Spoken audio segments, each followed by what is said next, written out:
Alright, what's going on YouTube? My name is Tyler Self, and in this video I'm going to be telling you exactly what an emergency fund is and why you need one now.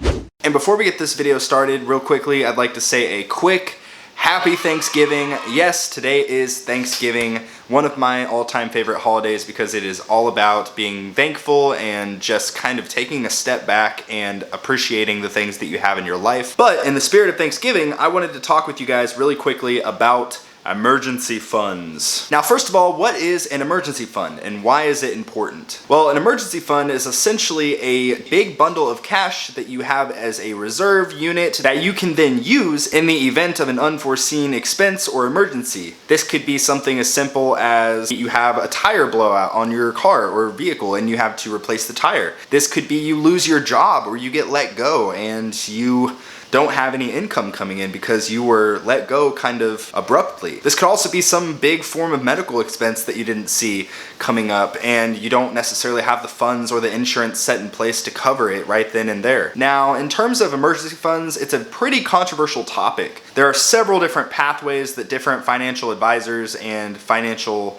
freedom enthusiasts will kind of advise people to do.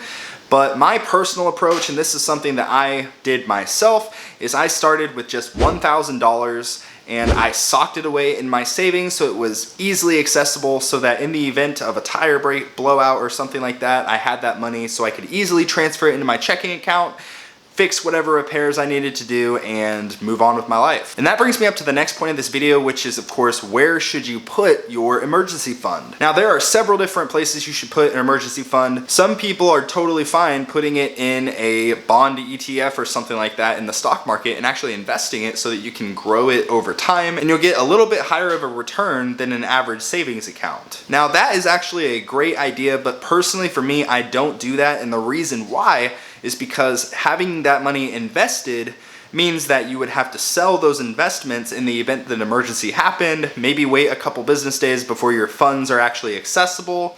So there could be some issues there as far as actually getting your money back. The other issue in terms of investing your emergency fund is actually the volatility of the stock market. It doesn't matter how conservative your money is, if you have $100,000, let's say, in your emergency fund and the stock market crashes, you have it invested in the S&P 500, the S&P 500 has a major dip, you could be down like anywhere from 10 to 20 grand. And when that is money that you're supposed to put together to rely on so that you can know worry-free, I have this money in case of emergencies, it could be problematic potentially. So with that being said, that is one option. You could, if you wanted, choose to invest your emergency fund. Now, where would I do this? If I were to invest that money, I would go ahead and set up a taxable brokerage account through M1 Finance. And I have several different videos covering the ins and outs of M1 Finance. I will leave a couple right here so you can check them out. But that could be a great option. As far as what to actually invest in, I would, of course, connect my bank, put all the money into that account. And for me personally, how I would allocate that money, I would have highly conservative holdings. I would do something pretty similar to what you're seeing on the screen right now. It would be predominantly the S&P 500 with a high emphasis on government issued bonds, because those are statistically, if one goes down, the other will go up and vice versa. So it's a relatively safe bet if you are going to invest your money. So that's option one. You could invest your money in the stock market, and that's exactly how you would do it. Again, if you'd like to see some content about actually investing in M1 Finance, I have a whole detailed breakdown tutorial where I cover the ins and outs of their mobile app. Go ahead and click on that video if you are interested in that and watch it after this video, and I will leave that link right here for you. But that brings us to the second option for where you should put your emergency fund. And then that would, of course, be some form of high yield savings account.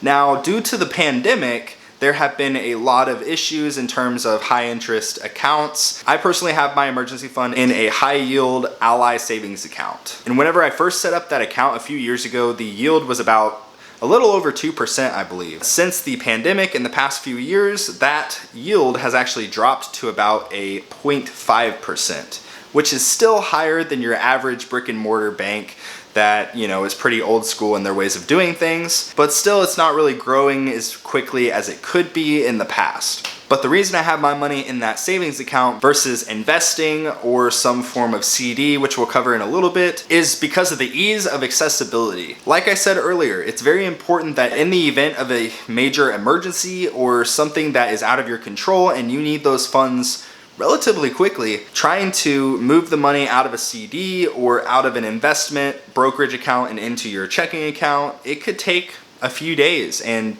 that may not be a luxury that you can afford.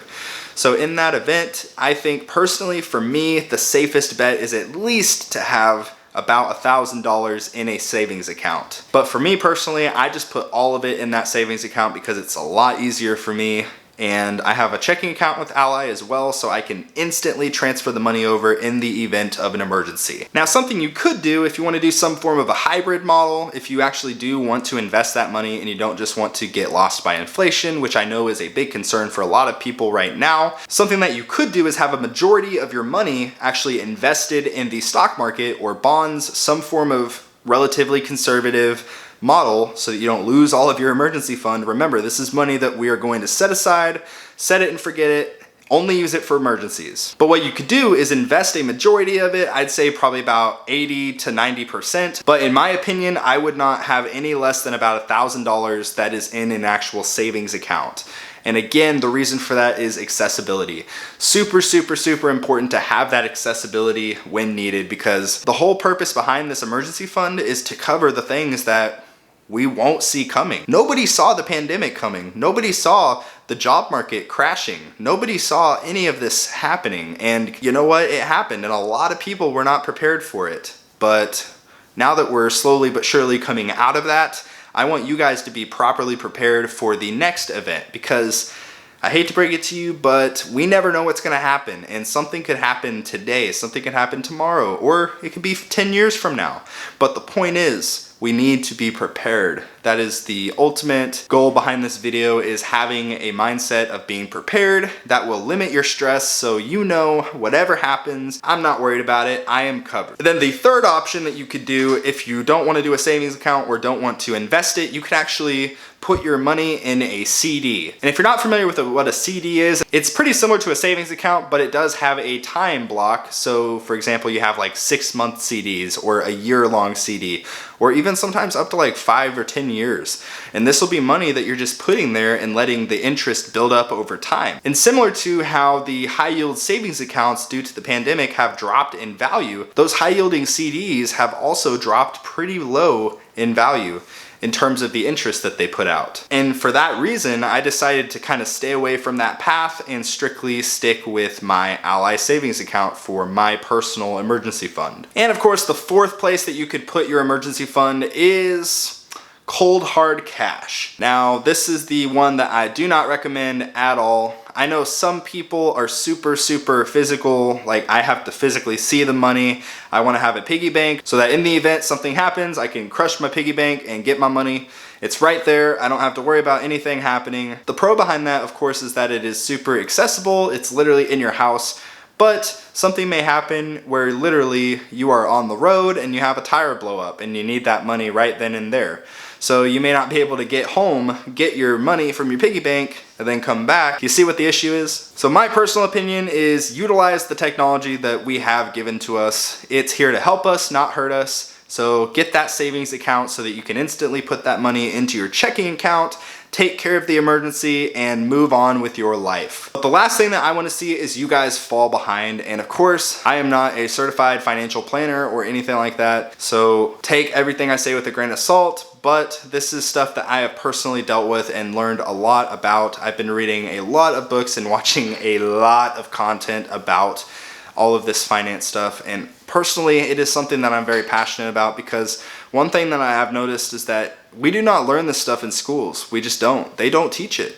You know, we may learn algebra, or we may learn chemistry or different sciences and stuff like that, but we don't learn how to balance a budget or maintain a checkbook. We don't learn any of that. This is why I'm here. This is why I'm making this content, because I believe that it is super important for everybody to take care of their financial futures. I believe that it can improve every aspect of your life and just ultimately create a huge positive impact on your life if you are able to properly get a handle on your finances. So step one of that may be establishing the emergency fund. It could be something else, but ultimately you are in control. You've got this. Thank you so much for watching, guys, and I will see y'all in the next one. Peace out.